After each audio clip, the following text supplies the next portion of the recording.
It starts burning sugar, burning sugar. After it burns the sugars, your sugars come down. You don't have to take medications. You don't have to take insulin. After that, it starts burning fat. And that's perfect. That's exactly what is that. You start off with one medication, then you take two medications, then three, then you take insulin, then more insulin, and more insulin. And after 10 years, you started with one medication, now you're on 100 units of insulin a day. Well, you're taking more medication to do the same job, to keep that blood sugar the same. That means your diabetes is worse. Even if your blood sugar is better, your diabetes is worse than it's ever been, because you've never actually done anything about treating the insulin resistance. So that patient who went and lost weight and exercised and cut out the carbs and cut out the sugars, they actually reversed their insulin resistance, and therefore their sugars came down, which is far different than making your blood sugars go down by force, by medication, and ignoring the actual disease. So that's the fundamental mistake that we've made over this last 20, 30, 40 years, right? We've treated the disease of type 2 diabetes, which is too much insulin, as if it was type 1 diabetes, which is too little insulin. So you got to understand that type 1 diabetes has too little insulin. So that makes sense. You should give them insulin. Type 2 diabetes is too much insulin. You need to reduce their insulin. But instead, we're giving more insulin to a disease state that has too much insulin. Well, of course that's not going to work. That's crazy. You had another. So that patient who went and lost weight and exercised and cut out the carbs and cut out the sugars, they actually reversed their insulin resistance. Cut out the carbs and cut out the sugars. They actually reversed their insulin resistance. But instead, we're giving more insulin to a disease state that has too much insulin. Well, of course that's not going to work. That's crazy. Hi, everybody. I'm doing a part 2 on the Pima Indians and their diabetic situation. I really dropped the ball in regard to, some solid solutions toward their health issues and how they might want to choose to better utilize their land. I'm going to speak on the diabetes, and by no stretch of the imagination am I giving medical advice, but tips that have helped me and share information. For example, with Dr. Jason Fung, who's a nephrologist or a kidney doctor from Canada. He got pretty much sick and tired of treating diabetic patients for kidney failure. So he really rolled up his sleeves and, looked at the whole issue. And I'll share some video clips of him. I want to share some helpful tips. I want to, um, you know, show some guidance towards where you might get help. And also in regard to diabetes and the Pima Indian Reservation land is a possibility of regenerating their land to raise more animals and raise a salad bowl to feed your people. People talk about a genetic component in the quote paleo diet, but sometimes health issues get you to the point of no return. For example, if you've been heavy on processed foods or even corn, your body is not able to tolerate that anymore. So, a ketogenic diet has been shown to be successful.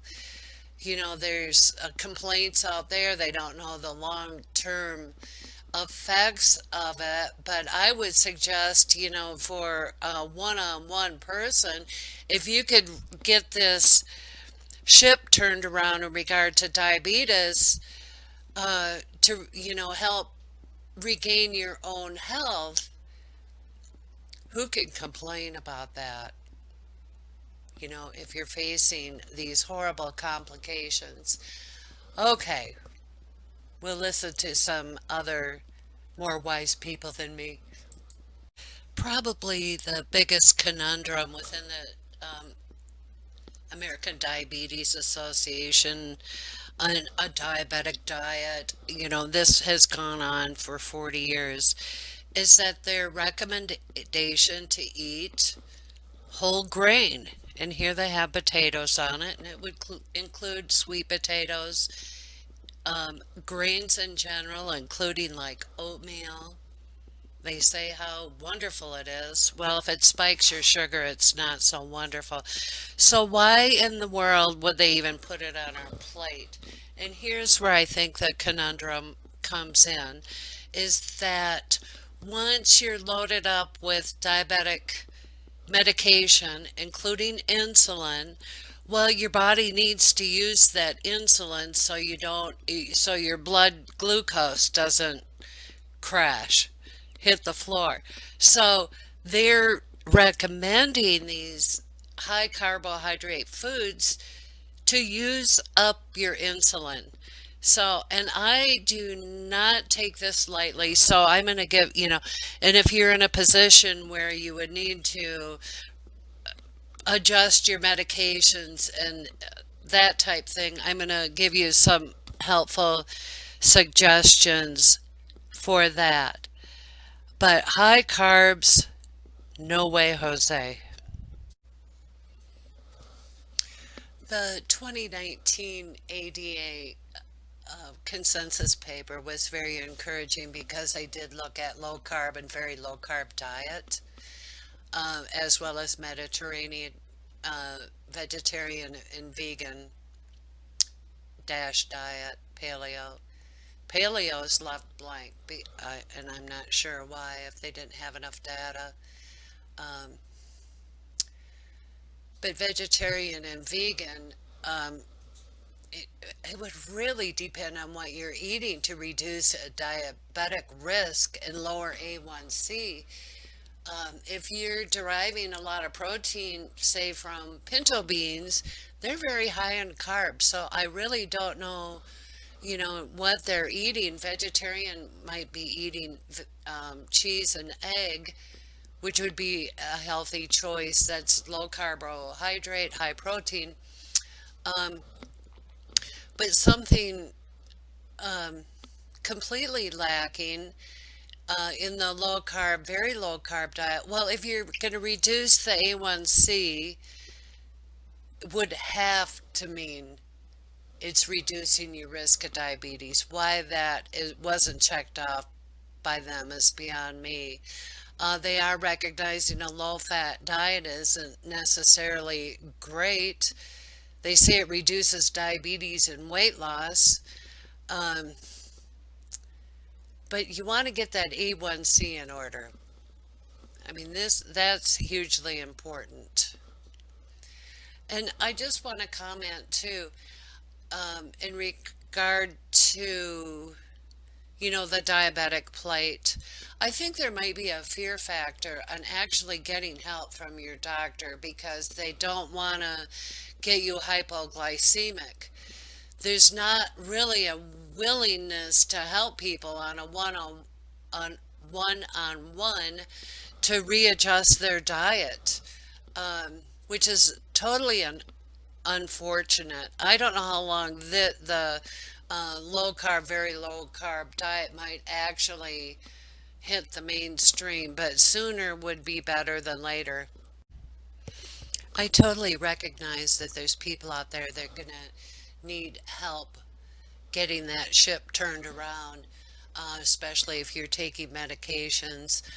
Jason Fung really knows what he's talking about. He has a wonderful YouTube channel, and he is also involved with distance help. Um, and let's see, that's intensive dietary management, IDM. And he has, I can't think of her name right now. She'll be in some video clips of Dr. Fung talking about kidney disease. But for the people that need help, you know, changing their eating habits. This is a very good resource. There's another one called Verta, and this helps reverse type 2 diabetes. Very good resource. And they also have a YouTube channel with really good information. Um, it might not be so difficult for everybody, but the key to all of this is to get a glucometer and to check your glucose frequently.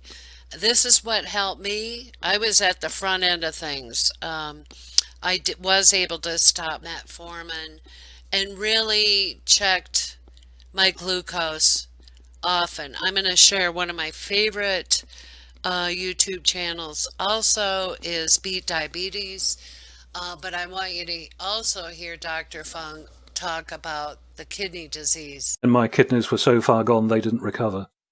Diabetic kidney disease, or what we call diabetic nephropathy, progresses in several stages. And that, of course, is Dr. Jason Fung.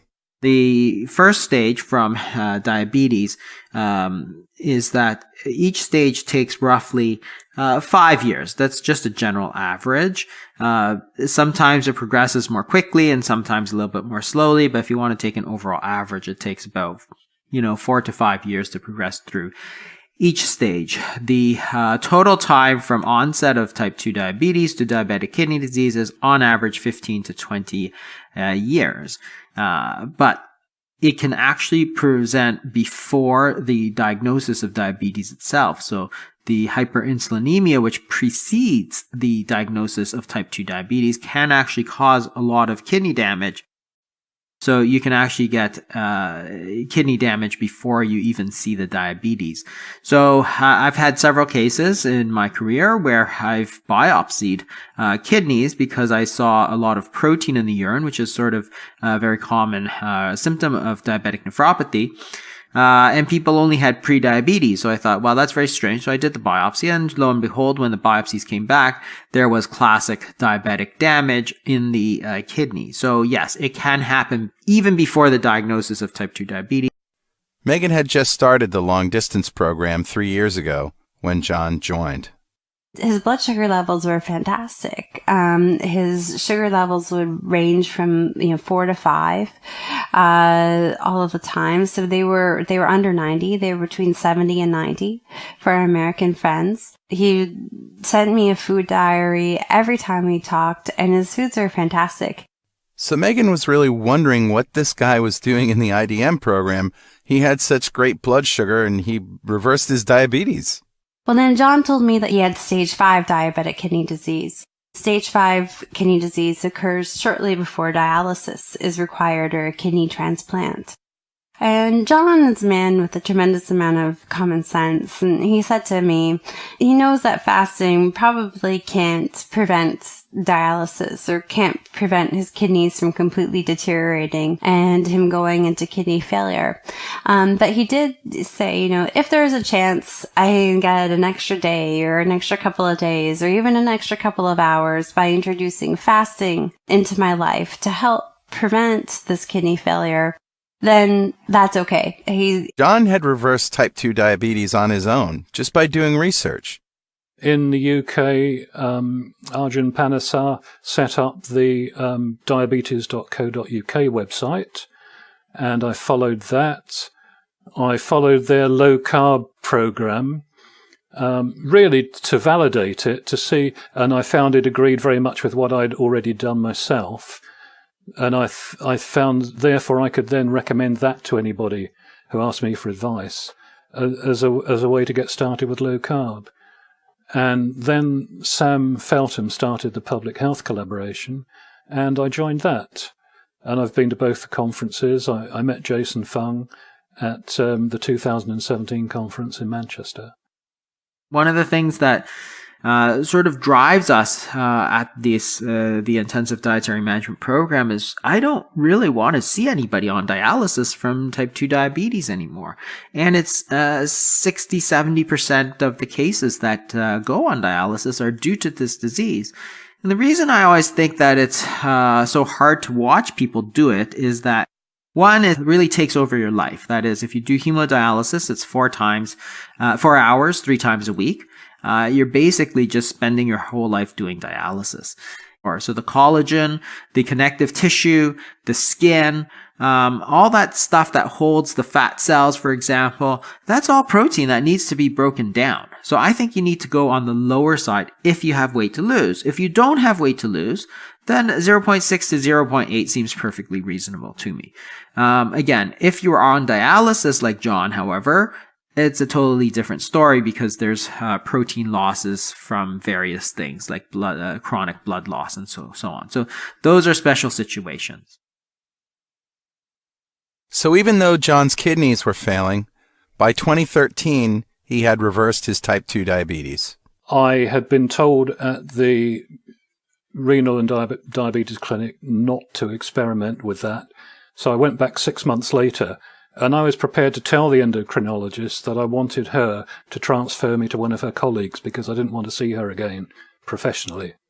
But before I could do that, she told me not to come back to the diabetes part of the clinic because I was no longer diabetic. She said my blood glucose levels were now normal. And so, being polite, I said, well, I'm sorry not to be seeing you again because I'd just like to thank you for the help that you've given me in the past, and, I won't be seeing you again. And she just said, oh, yes, you will. You'll be back. So I thought, how discouraging, not even a well done. And it was about that time meal to find my peak. People just scream at me.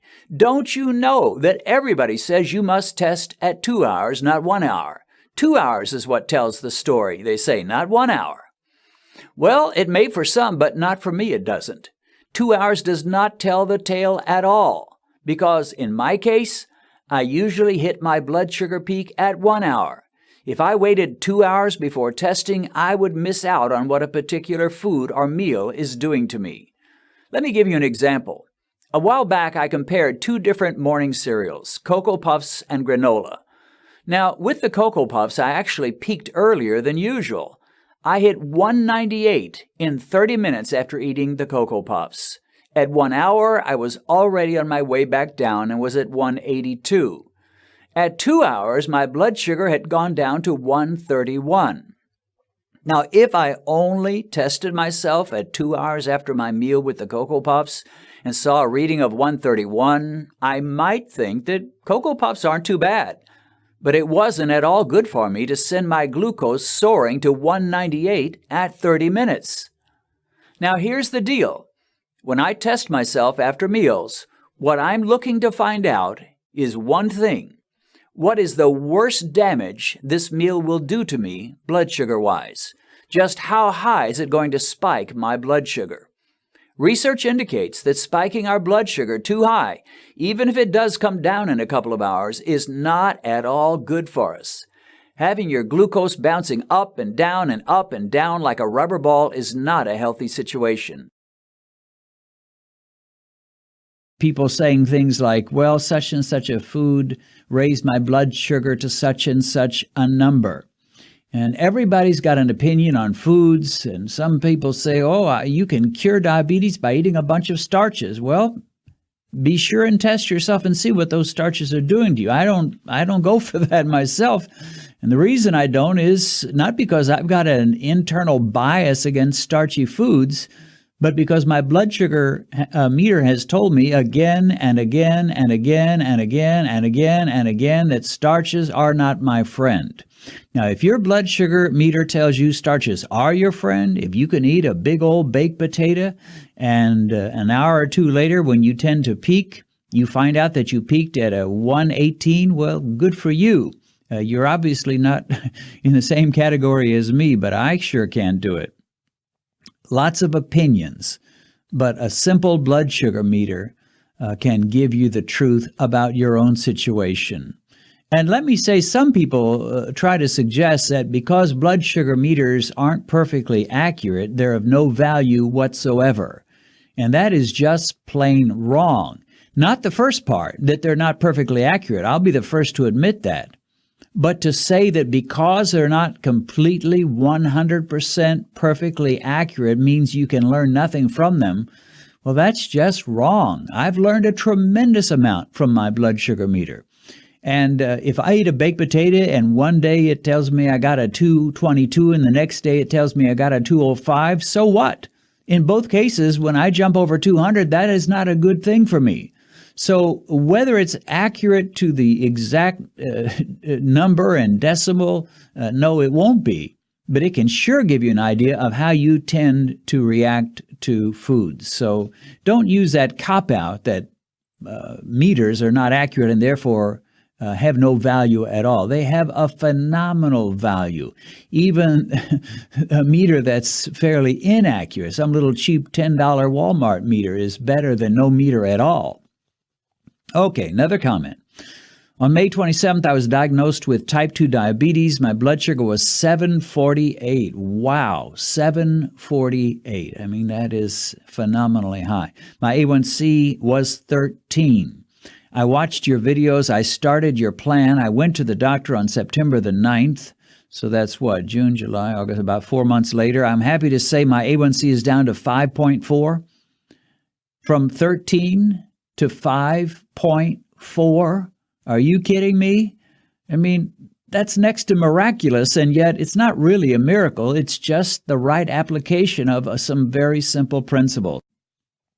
This is from a lady, and she says, "Hi, Dennis. Not sure if you remember my comment a couple of months ago. I was telling you my A1C was 13. My blood sugar was 550. This was back in December 2018. She says, I was hospitalized with ketoacidosis. Now, she says, I just got my A1C tested. It was 5.4, another 5.4, coming from another 13. I thank you for saving my life. I also lost 30 pounds in these months.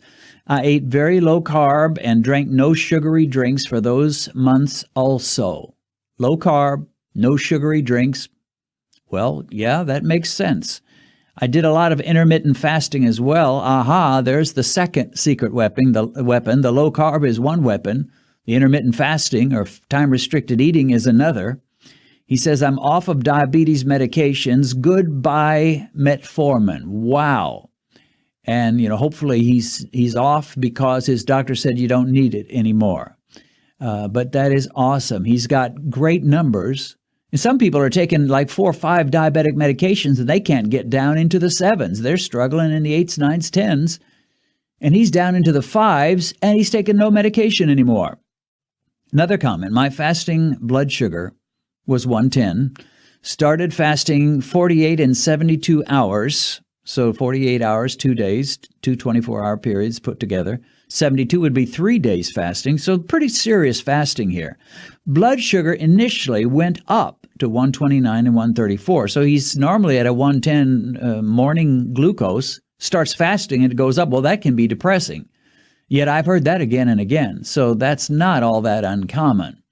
As best as we understand it, as best as I understand it, it's the liver dumping out the fat that's been accumulated and it's being converted back into sugar. It started as sugar, became fat in the liver dumps it back out, it becomes sugar again and raises blood sugar even though you're not eating one bite of food and all you're drinking is water or maybe a little bit of bone broth. And people are frustrated, they're confused. Why is it going up? It should be going down. Well, he says it went up to 129, 134. It was at 110 as a fasting number. But and listen now, he says, I trusted the process. I trusted the process. I kept fasting. Within 2 or 3 months, it has dropped to, are you ready for this? Drum roll, please. It is now 77. It's not because I've got an internal bias against starchy foods, but because my blood sugar meter has told me again and again and again and again and again and again that starches are not my friend. Now, if your blood sugar meter tells you starches are your friend, if you can eat a big old baked potato and an hour or two later when you tend to peak, you find out that you peaked at a 118, well, good for you. You're obviously not in the same category as me, but I sure can do it. Lots of opinions, but a simple blood sugar meter can give you the truth about your own situation. This song is about a dream a man had. He was once caring for his cows, and he left them out to pasture, and he fell asleep under a tree. This song is about a dream a man had. He was once caring for his cows.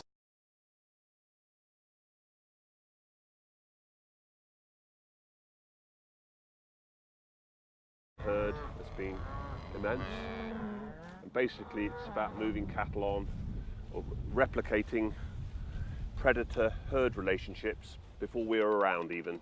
We move once a day, so we get a fresh bit of this grass, and the distribution of muck and the products of the cows is better, and so you do a sort of a rotation depending on the time of year of 60 days, perhaps more.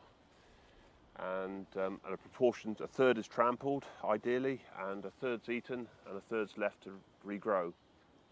And by doing this, you're not depleting the root reserve, you're getting bigger root structures, which give off things like cake really, but which is protein, carbohydrates and sugars, which feeds the population under the ground. And I never really thought about the wildlife and the microbiology.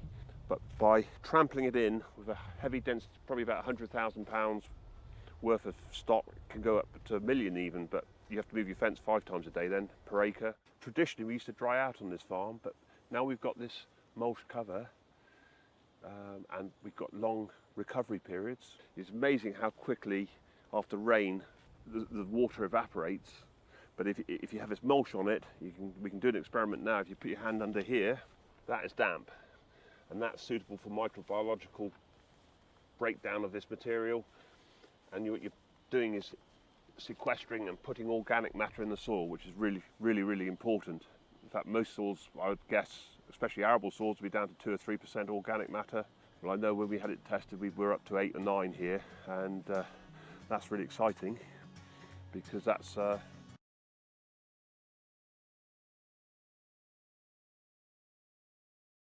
very simple for them to dump large quantities of wood chips. If Lori wants to head this way, you'll kind of get a reference of where we are to the house. So the house is up there, so we'll have all kinds of stuff going on here. As we continue to the left, you'll see the only neighbors that we have across the road there. So there's 4 neighbors there. And as far as where we are on the property line, if Lori continues to scan to the left, you'll see our vehicle. So that's our Santa Fe. That's sitting on the property line. So that's our furthest west part of the property line. Where the Santa Fe is at is basically where the road will be that we're going to create in order to get back to the back portion of the property here. So what we want to do is we want to go ahead and flag the areas where the wood chips can be dropped, which is what we're going to do right now. So what you see down here is just our regular ground. So this is just our hard pan ground. A lot of this, as you get down further, is caliche. Caliche is basically just this petrified dirt. So we'll have that down here. And so this is just our regular dirt. What you see behind me here is actually what I tilled a couple weeks ago. So just taking that inexpensive tiller, it was very easy for us to break up this ground. You'll see it's all just really dusty dirt, lots of rocks. But we're trying to get it to this so that we can at least get some seeds in the ground. So we'll be adding other amendments and things like that. We'll bring you along this as we go on this journey. You can go on the journey with us. But this is what we're going to start with today. What you'll also see behind me on the other side of this little block that I tilled is you're going to see a lot of wood chips. And those wood chips have actually been down on the ground now for almost a year. We put them down last October. Around me here is the pasture that we run our chickens on. So now there's a lot of weeds around me, but there's also a lot of grass. We have a lot of things that are still some pioneer plants, like you'll see them here. So we got some ragweed here, so we got some desert ragweed here, but we also have some things that we planted. So we have barley that's right here. I've got clover down here in the understory. I've got our perennial ryegrass that's coming back in here, not only our overseeding, but also some that's coming back. We used alfalfa. In fact, I'll link our overseeding video here. You can kind kind of see what we threw down, but we did throw down alfalfa hay. I can see alfalfa kind of growing throughout the pasture here. We've got some desert mallow. We've got some just regular, I believe this is mallow, but man, this stuff is a foot tall, maybe more. Just amazing. And it varies, you know, as you go through the pasture, there's different things growing in different areas. But what's incredible is even our pioneer plants, like our ragweed, which, you know, we're not huge fans of, neither the chickens, but, you know, they give this tremendous amount of shade and cover to our grasses that are growing underneath, especially because we try to get a jump start. We actually plant our ryegrass about 2 to 3 weeks before anybody else does. Most people here in the Phoenix area are actually planting or overseeding their ryegrass for their winter grass now. We did this 3 weeks ago, so we were 3 weeks ahead of everybody out there.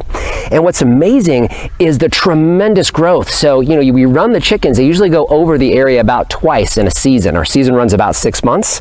So they go over each area twice. We've got a couple of patches where not much is growing, but for the most part, it looks just like this. So you have that incredible layer of nitrogen that's down there. It spends all summer basically just drying, getting some of those monsoon rains down, going down into the ground, and then once you get water back on it again, those seeds just burst into life. Even in that 100+ degree temperatures we've had over the last 3 weeks, this is what we're finding, just this amazing, amazing growth.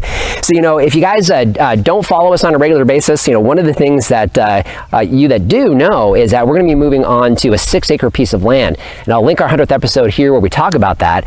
And this has really been our test patch, is what can we do with about 5,000 square feet, because there we're planning on about 3 acres of pasture. And this is what we're trying to do. We're trying to establish this in the Sonoran Desert. So we're really excited about that and wanted to give you guys this quick update. Something similar to a pasture-based diet for a pig, something more what they would eat in the wild. So where we're challenged with here is we don't have a lot of that here. There's nothing like that here in their pig pen, but we are surrounded by a few things here in the middle of winter in Arizona that we just so happen to figure out they love. So what we're going to do is we're going to cut real quick, show you what we're talking about. Okay, so here's the pasture. So what we did is we're just, I don't know, maybe about a mile or so from the farm, and we're out here in what would typically be a pasture if pigs were running around out here wild. So what we have behind us here is just a nice big stand of mallow. For these 3 pigs, this is going to last them a couple days.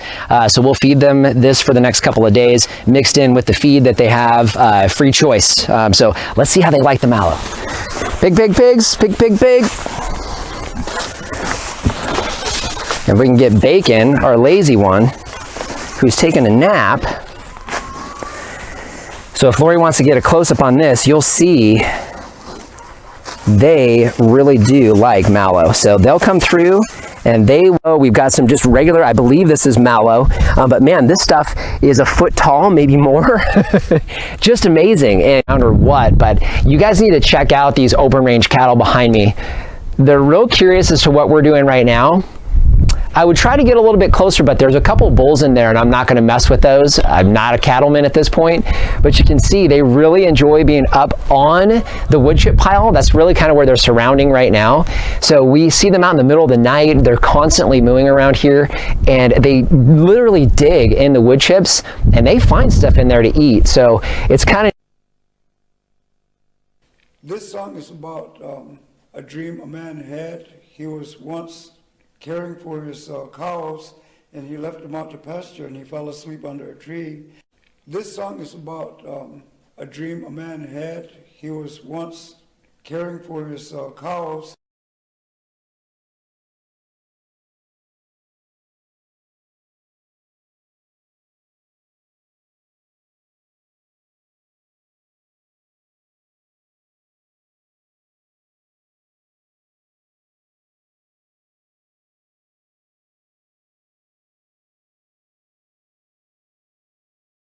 This song is about a dream a man had. He was once caring for his cows.